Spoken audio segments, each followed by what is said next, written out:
So Andy Surtees is essentially asked about the goalkeeping situation. Obviously Jonathan Bond is on loan at the moment, but you also got Conor O'Malley here and Josh Tibbetts in the squad. How do you view the goalkeeping situation as a whole? Well, we know Bondy, of course. You know, we know him from his time initially when he was coming out of Watford on loan to Reading originally. Then I'd met the kid about the opportunity to take him to one of my previous clubs. So he's a good goalkeeper. Been really impressed with Conor. I've only seen him live on one other occasion, but been really impressed with him. And here for the Ricketts as well. So we're in a good position. We don't need to rush that decision.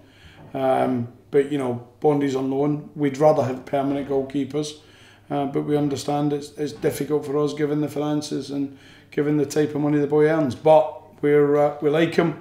But I wouldn't even call him playing Conor either. So we're in a good position. Callum Mills asks, barring the playoff final, as a Posh fan, what's your favourite memory of the club? Well, there's many favourites. I can't go into the history books, of course. Trevor Coe, former Posh captain, is a really good friend of mine, going through a little tough time at the moment, but a really good friend. But we remember, of course, like you, we've just been talking, the Milton Keynes Dons semi-final. And the one that sticks out in my mind was the game against Ipswich. I think it was 7, and it could be more. And that was as good a team performance as you see. And some of the players on the park are now playing much higher. Malcolm Smart asks, what are the long-term plans for the club, and if we do reach the Championship, will he be around to make sure we cement a permanent place in the Championship? I guess short-term plan is to try and do as best you can this season, and I guess long-term plan is always the Championship, isn't it? Well, short-term, Phil. We will make the Championship in my tenure, that's for sure. I wouldn't have come if I didn't think that was going to happen.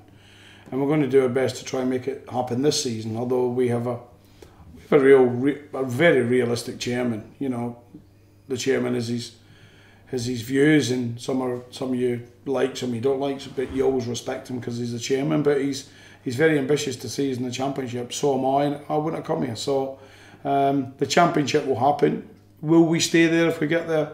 Well, I had one season at Rodham. We comfortably stayed in the Championship, and when I left, they were comfortably just below mid-table. So yes, we will go up, and we will stay up. And do you think the current squad is capable of both playing and maintaining that Championship football? In large, yes. I think we're blessed with the quality of player. I think we've said it. We were blessed with the chairman's support at Mansfield Town to work with some of the players we worked with then, and of course further blessed when we were at Leeds. But we're blessed here because there is no doubt a number of these lads could play in the Championship, and we know the Championship. So I think we're in a real good place if we get promoted. What was the first game you attended that really genuinely sparked your passion for the football club? Can you remember the first time you came to London Road or the Oaks? No, I wouldn't be able to remember the game. There's no point in me saying it. But I remember Glebe Road, it was nothing like it is now.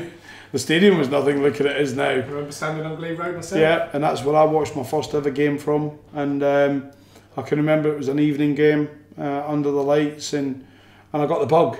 And living in the city gives you the bug anyway. And I can remember then seeing some of the characters around. My first introduction to management at Posh was Chris Turner.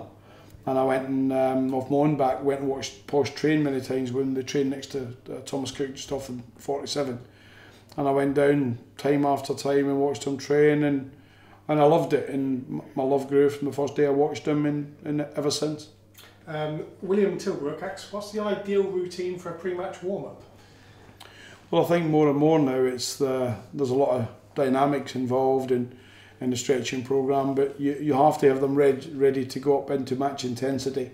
So there's a mixture of moving and getting the muscles going and the blood flowing and going from that type of exercise into getting the balls out, but you need to be ready.